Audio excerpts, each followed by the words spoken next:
tema de hoy es David en el desierto.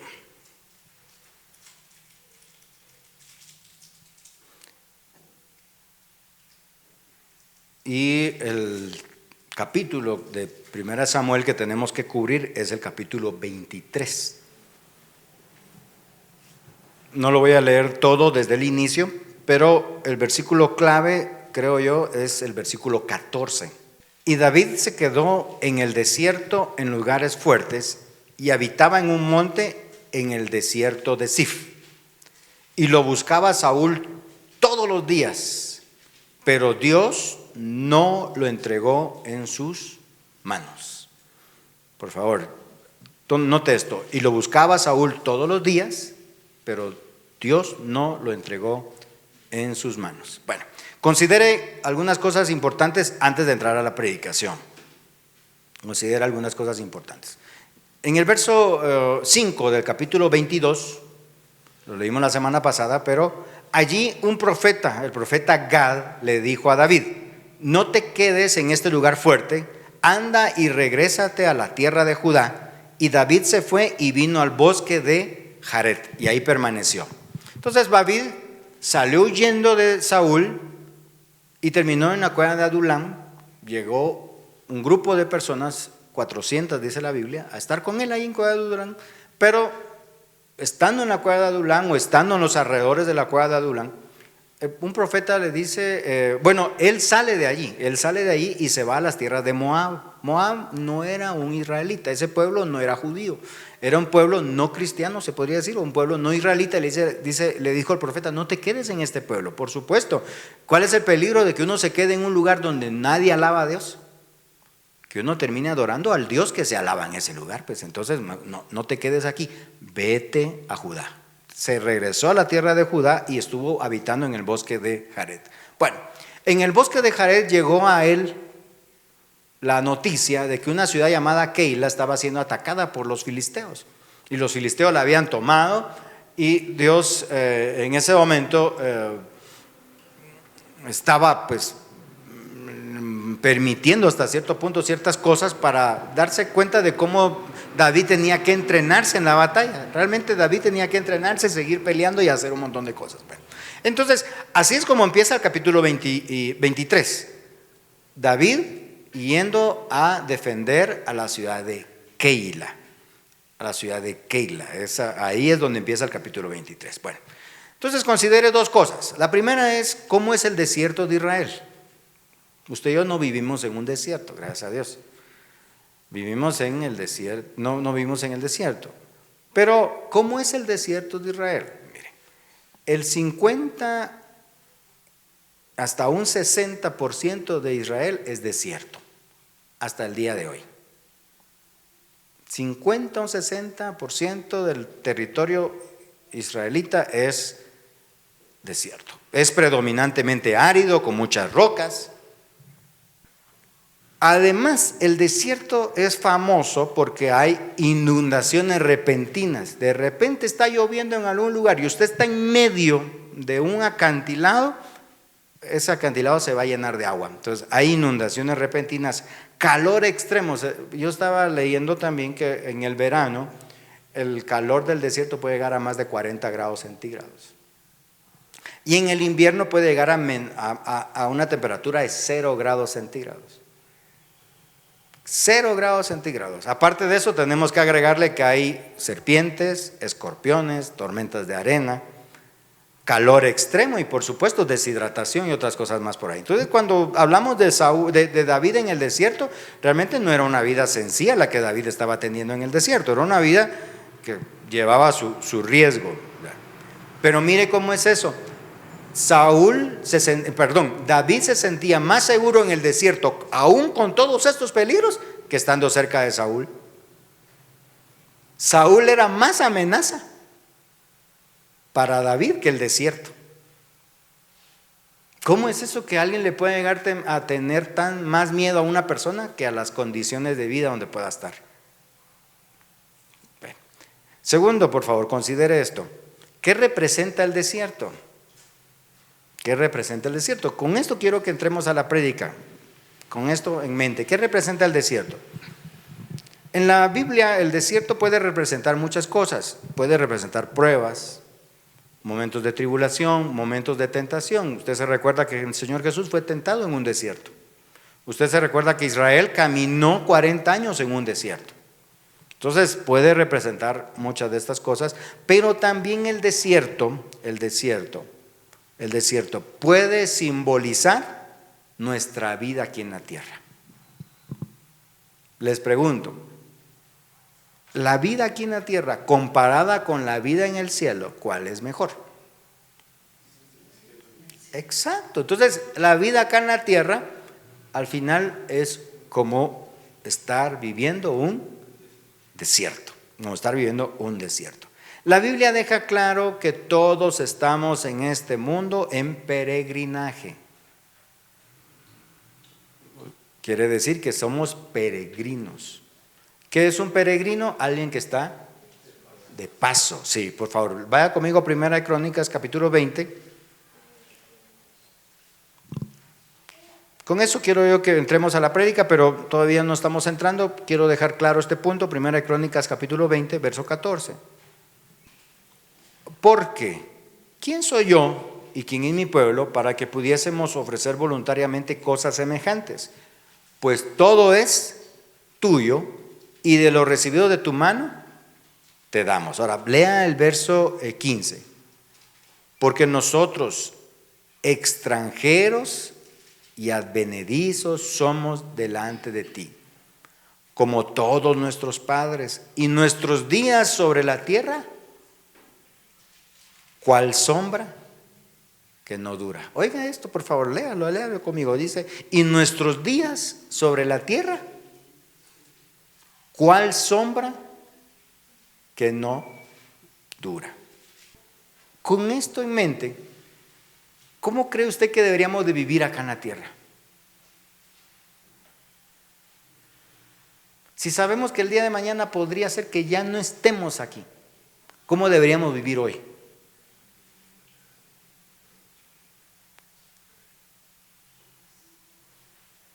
Ya se da cuenta que ya empieza uno a analizar.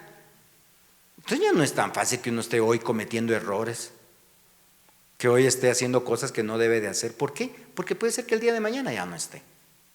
Y el día de mañana, si es mi funeral, mi velorio, ¿qué van a estar hablando de mí? El día de ayer todavía dejó maltratado al vecino. El día de ayer todavía le sacó la lengua al maestro, los que están estudiando.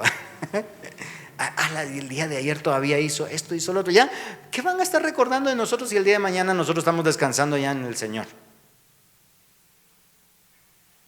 Ayer todavía salió a orar, ayer todavía salió a buscar al Señor, ayer todavía, mire, el domingo en la iglesia todavía estuvo alegre, estuvo cantando, estuvo bendiciendo, estuvo adorando al Señor.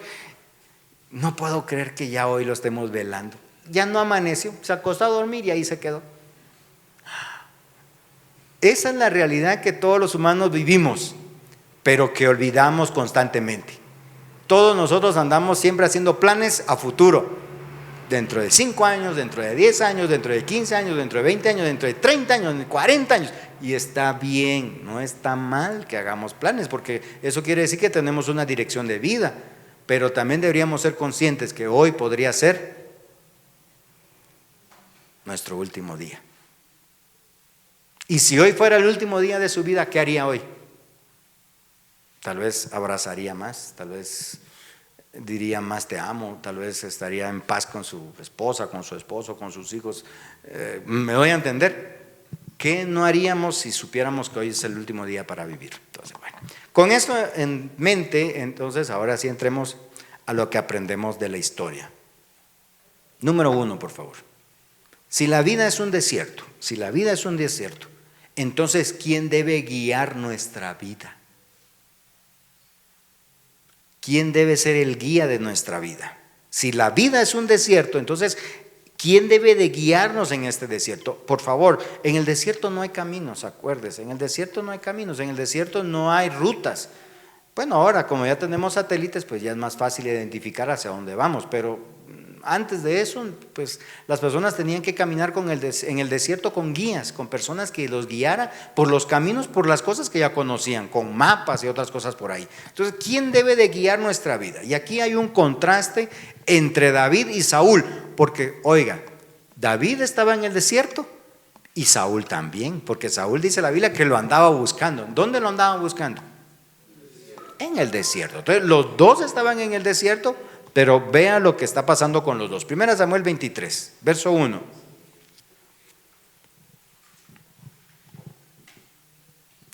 Dieron aviso a David, diciendo: he aquí los filisteos combaten Keila y roban las tierras. Vea el verso 2. Y David consultó a Jehová diciendo: iré a atacar a los filisteos. Y Jehová respondió: ve, ataca a los filisteos y libra a Keila. Pero los que estaban con David le dijeron: he aquí nosotros en Judá tenemos miedo. ¿Cuánto más miedo nos va a dar si vamos contra el ejército de los filisteos allá en Keila? Verso 4, por favor, verso 4.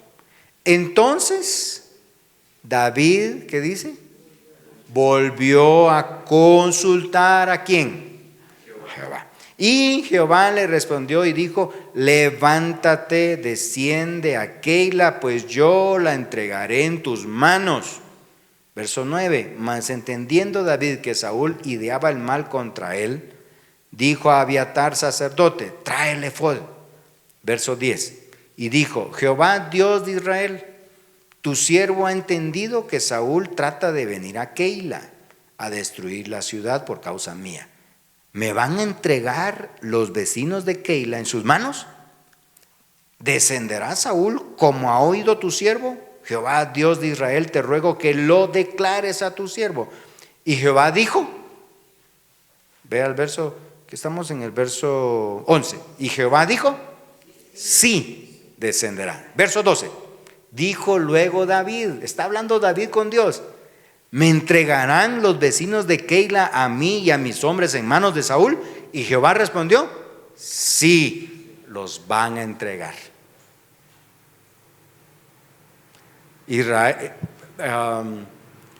David fue a Keila. Los hombres tenían miedo, pero Dios le dijo: ve, líbrala. Y fue y libró a la ciudad. Mató a los filisteos, lo que tenía que hacer. Liberó a la ciudad. Y la ciudad de Keila es una ciudad fortificada, dicen los comentarios. Era una ciudad que tenía muralla, una ciudad que tenía muros, era una fortaleza. Keila era una ciudad fortalecida. Y entonces dentro de la ciudad, los muros, David estaba tranquilo. Pero oyó, no sé cómo, llegó a sus oídos de que Saúl lo iba a perseguir en Keila. Y le dice a Dios: Dios mío, ¿Saúl va a venir? Sí, va a venir.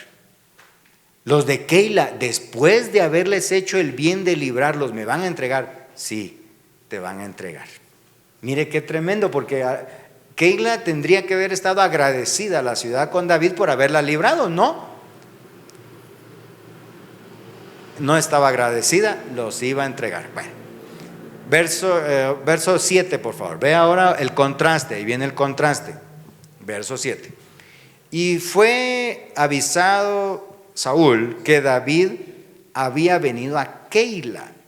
Entonces dijo Saúl: Dios lo ha entregado en mi mano, pues se ha encerrado, entregando en ciudad con puertas y cerraduras, entrando en ciudad con puertas y cerraduras.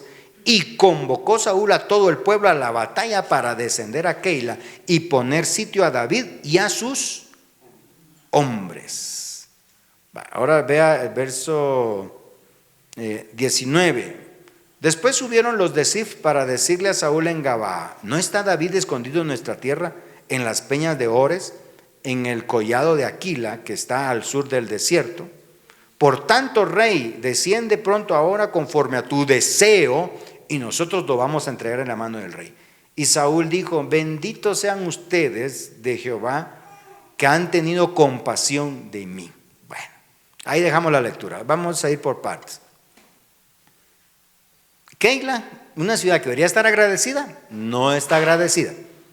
Eso quiere decir que aún la gente a la que le hacemos bien, cuando tenga oportunidad nos va a hacer mal. Ahí está bien claro todo esto. Pero la cuestión aquí es, ¿cómo es que David le está preguntando a Dios a cada rato qué hacer? ¿Se da cuenta?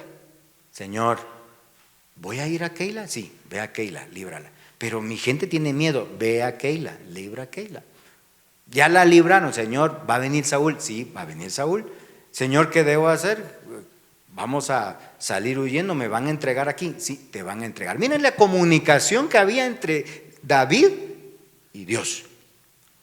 El contraste está en que Saúl nunca le pregunta a Dios qué hacer.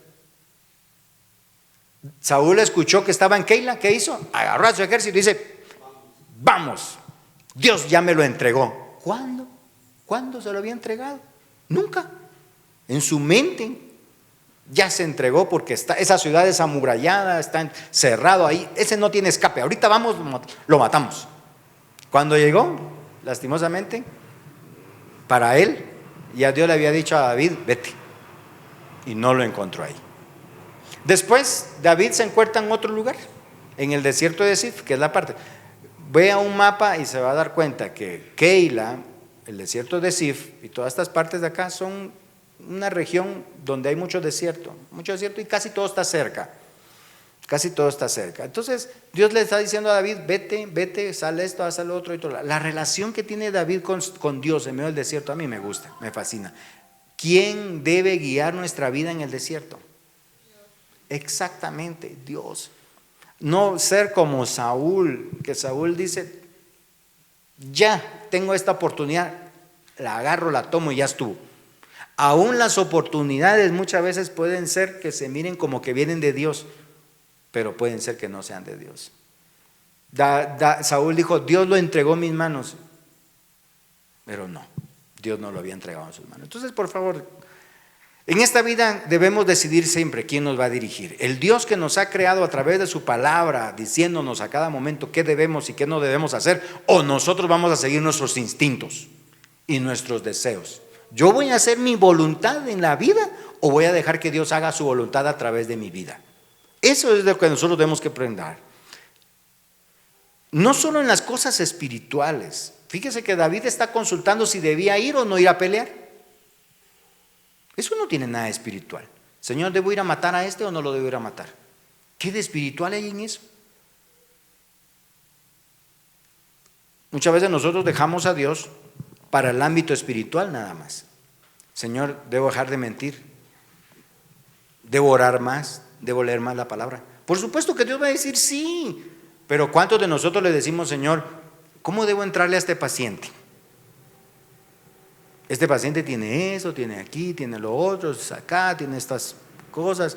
Ya tengo su ficha aquí, lista, ya lo examiné, ya le hice todo al paciente. Señor, ¿cómo voy a entrarle a este paciente? ¿Sabe? Una de las costumbres que su servidor tiene es que después de que he dado tratamiento, el paciente sale y yo digo, Señor, yo ya di tratamiento, ahora a ti te toca sanarlo. Yo ya no puedo hacer más que haberle dado una pastillita, que haberle dicho qué dieta debe de comer, que hacer ejercicio, yo no puedo hacer más. Ahora eres tú el que tiene que sanarlo, porque de esto depende que mi trabajo siga siendo exitoso, de que tú intervengas. Mire, yo le estoy entregando al Señor mi trabajo, pero los que estudian, ¿cuántos estudiantes aquí? ¿Hay varios?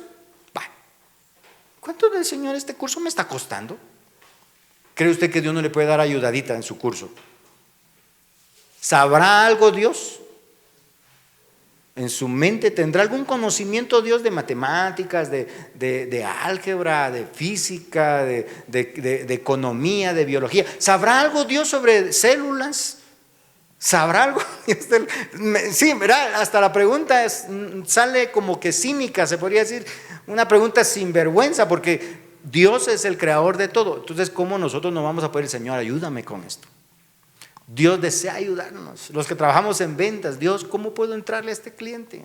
No puedo amarrar esta venta, dice el hermano Gairo, ya le mostré el carro 3 veces y no se decide. ¿Cómo puedo hacer para venderle ese carro, Señor? Dime. ¿Quién debe dirigir nuestra vida? El Señor, a través de su palabra, a través de su Espíritu Santo que Él ha depositado en nosotros. Bueno, Saúl decidió ser sabio en su propia opinión. ¿Y cómo terminó Saúl? Ahí lo vamos a ver más adelante, hermanos. Saúl terminó en la desgracia y terminó arrastrando a su familia. ¿Todo por qué? Por nunca pedir dirección a Dios. Pida dirección a Dios. Pida dirección a Dios. Pida dirección a Dios. Su carro está fallando, pídale a Dios con qué mecánico lo va a llevar. Señor, llévame con un mecánico que no le robe piezas. Que yo le llevo las piezas buenas y me pone piezas chuecas y después yo tengo que ver qué hago. Ya miren, hermano, ¿cómo voy a poner eso en las manos de Dios? ¿Y qué más? Voy a ir a comprar zapatos. Señor, ¿qué zapatos me voy a comprar? Padre, ayúdame a encontrar algo que esté adecuado, que sea bonito, que me guste, algo, Señor. Después de haber visitado 20 tiendas y no encontró ni un par de zapatos, es porque no oró antes. ¿Me doy a entender? Dios desea tener el control aún de las cosas que no parecieran ser muy espirituales. Bueno, número 2, por favor. Permitamos siempre que Dios nos fortalezca. En este desierto debemos permitir que Dios nos fortalezca. 1 Samuel 23, ahí mismo, verso 15 ahora. Verso 15. Viendo pues David que Saúl había salido en busca de su vida, se estuvo en Ores. Ahí es un lugar que se encuentra en el desierto de Zif. Entonces se levantó Jonatán, hijo de Saúl, y vino a David a Ores y fortaleció su mano en Dios. Ve al verso 17. Y le dijo: no temas, pues no te hallará la mano de Saúl mi padre, y tú reinarás sobre Israel, y yo seré segundo después de ti. Y aún Saúl mi padre así lo sabe, y ambos hicieron pacto delante de Jehová. Y David se quedó en Ores, y Jonatán volvió a su casa. Bueno, esto en el desierto de esta vida, muchas veces nosotros vamos a estar o vamos a pasar momentos donde vamos a necesitar que Dios nos dé sus fuerzas. Hay días en los que a veces las personas no se quieren levantar de la cama, no quieren salir, no se sienten bien, están tristes, están agotados, agobiados. Muchas veces el enemigo se levanta contra nosotros con gran fuerza y nos trae desesperación, angustia. Nosotros debemos ir a la presencia de Dios para que Dios nos fortalezca. Muchas personas se sienten inseguras porque no saben el futuro. Muchas personas se sienten inseguras porque no saben el futuro. Así estaba David en Ores, en el desierto de Zif. Tarde o temprano Saúl me va a encontrar. Tarde o temprano Saúl me va a matar. Tarde o temprano Saúl saber qué va a hacer conmigo. Ya 2 veces que me ha intentado matar con una lanza. Esas lanzas eran grandes, hermanos. Atravesaban la parte, salían acá. La gente quedaba tirada en el suelo así, colgada de la pura lanza. Cosas difíciles. Tarde o temprano. ¿Qué podría haber pensado David? ¿De qué me sirve haber sido ungido? Pues si de todas maneras Saúl tarde o temprano me va a quitar la cabeza.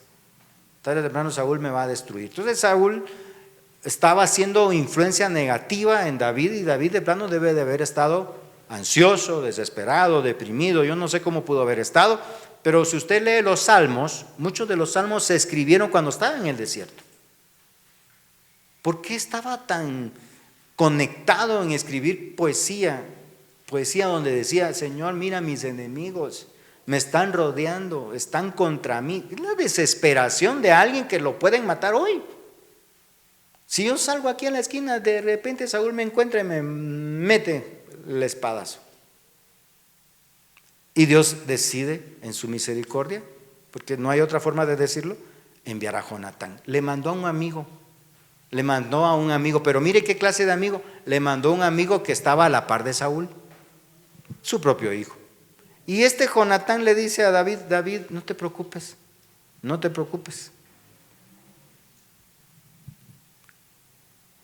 Dice: Saúl mi padre no te hallará para matarte.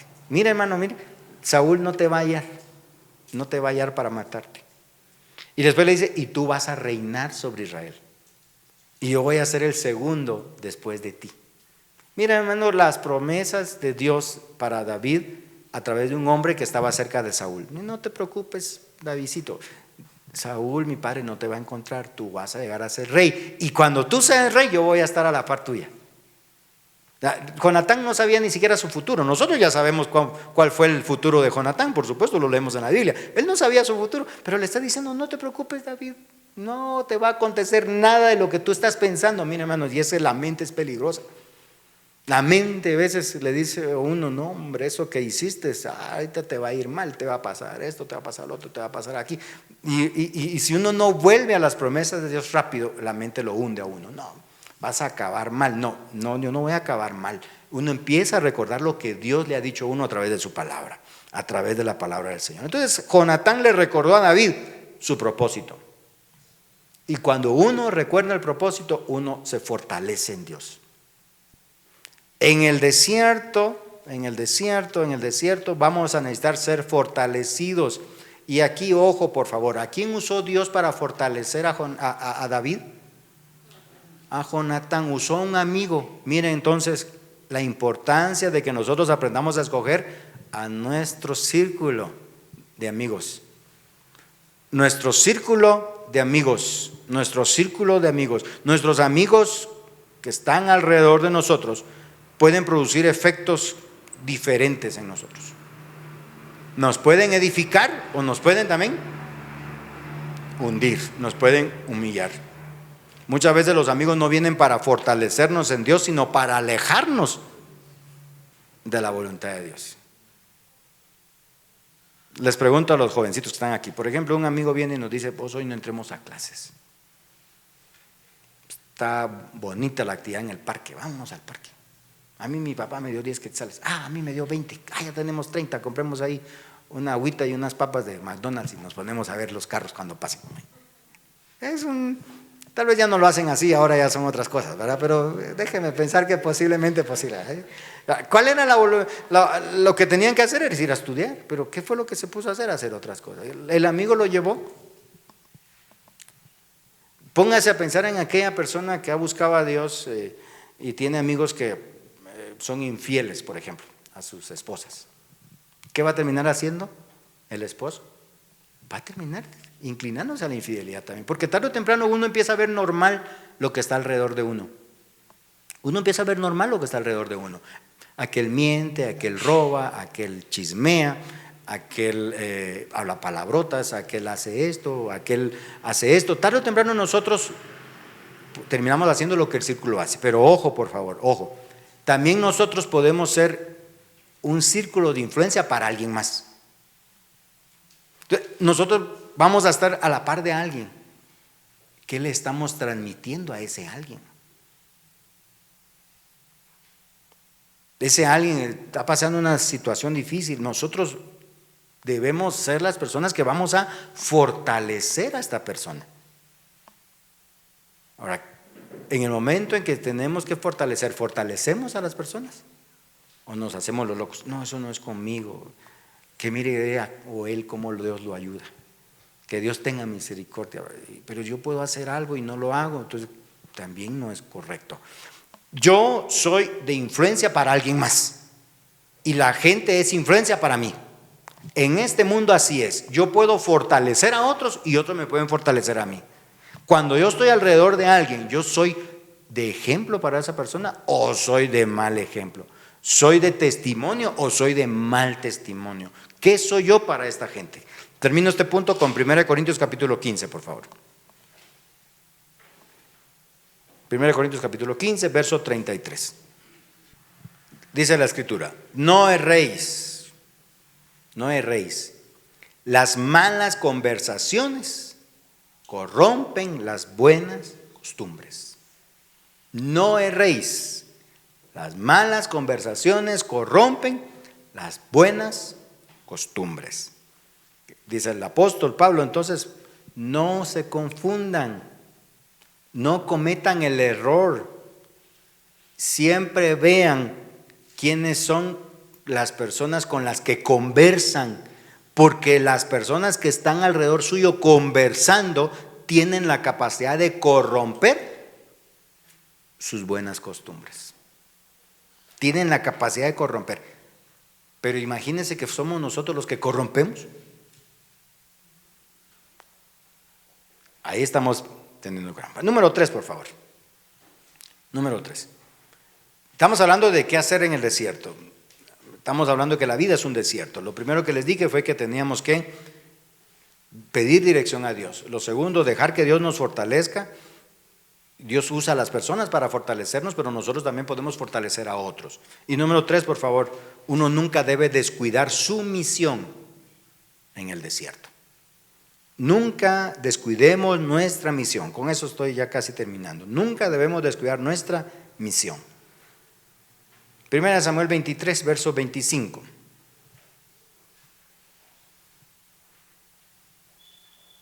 No descuidemos nuestra misión. No descuidemos nuestra misión. Verso 25, ¿lo tienen? Va.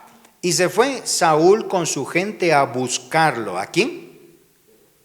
¿A quién iban a ir a buscar? A David. Por eso dice después, pero fue dado aviso a David y descendió a la peña y se quedó en el desierto de Maón. Maón. Cuando Saúl oyó esto, siguió a David al desierto de Maón.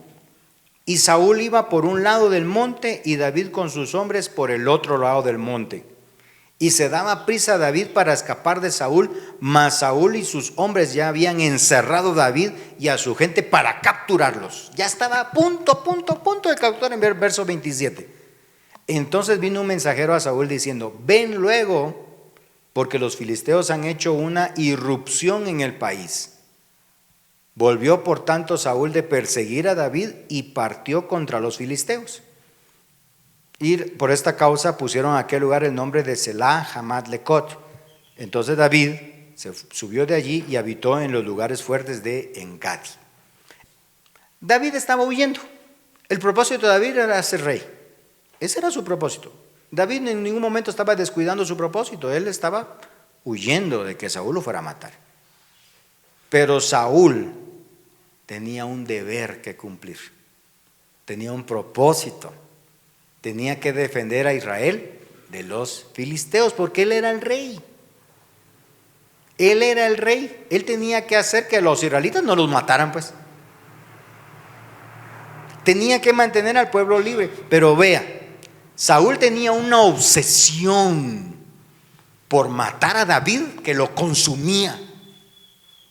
No le importaba agarrar a su ejército. Vámonos allá. David está allá en Almolonga, pues vámonos a Almolonga. David está en Cobán, pues vámonos a Cobán. No, David ahora apareció en México, pues vámonos a México. Pues, o sea, él no le importaba gastar su pisto, no le importaba gastar a su ejército, no le importaba gastar, si hubiera habido pistolas, balas y todo, no le importaba gastar nada de eso, porque tenía una obsesión por matar a David. David, que muera. Pero en esa obsesión dejó descuidado el reino. Mire pues lo que está pasando. La oportunidad que vieron los filisteos de que no había rey, la aprovecharon muy bien para atacar a Israel. Entonces, olvidó su misión debido a su mala intención. En el desierto nosotros podemos olvidar a qué venimos a este mundo. Podemos olvidar nuestro propósito. La Biblia nos ha marcado a nosotros con un solo propósito, hermanos. Y yo quiero recordárselos a ustedes. Dice la Biblia que nosotros fuimos llamados para mostrar las virtudes de aquel que nos llamó. En el libro de Hechos dice, ustedes vayan por todo el mundo y hagan discípulos, enséñenle a otros a que guarden las cosas que yo les he enviado. Dios nos ha, entonces, valga la redundancia, nos ha enviado a un mundo que necesita conocer de Dios, que necesita conocer de Cristo. Y ahora hasta los mismos evangélicos necesitan reconocer a Cristo otra vez como su Señor, porque están bien perdidos los evangélicos ahora. Dios nos ha dado un propósito, enseñarle a otros a amarle, a enseñarle a otros lo que Dios es, enseñarle a otros lo que Dios quiere, lo que Dios necesita, lo que Dios desea con ellos. Pero nosotros muchas veces estamos muy ocupados trabajando. ¿Es malo trabajar? No es malo trabajar. Estamos ocupados estudiando. ¿Es malo estudiar? No es malo estudiar. Estamos ocupados en cualquier tarea, menos en decirle a otros cómo salir adelante con el Señor de su lado, de su mano. Lo que hacemos secularmente es una asignación secundaria.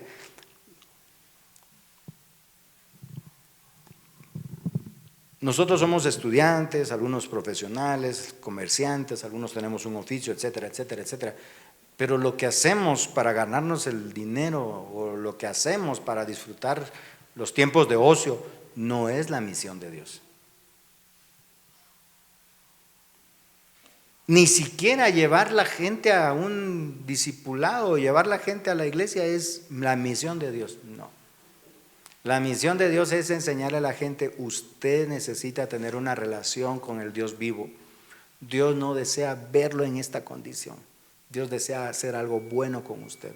Dios desea darle a usted muchas cosas espirituales que se las está perdiendo porque usted no está cerca. ¿Ya? La gente a veces va a necesitar una oración. La gente a veces va a necesitar que intercedamos por ellos, que vayamos y los unjamos para orar por su sanidad, por las cosas que hay que hacer. Todo lo tenemos nosotros que medir en base a la misión y al propósito que tenemos de parte de Dios. Entonces el propósito al final no es ni siquiera llenar este espacio, o cuando tengamos otro más grande, llenarlo y llenarlo y llenarlo. No, el propósito es que ahí donde usted esté, usted le pueda dar a las personas una palabra de Dios a las personas.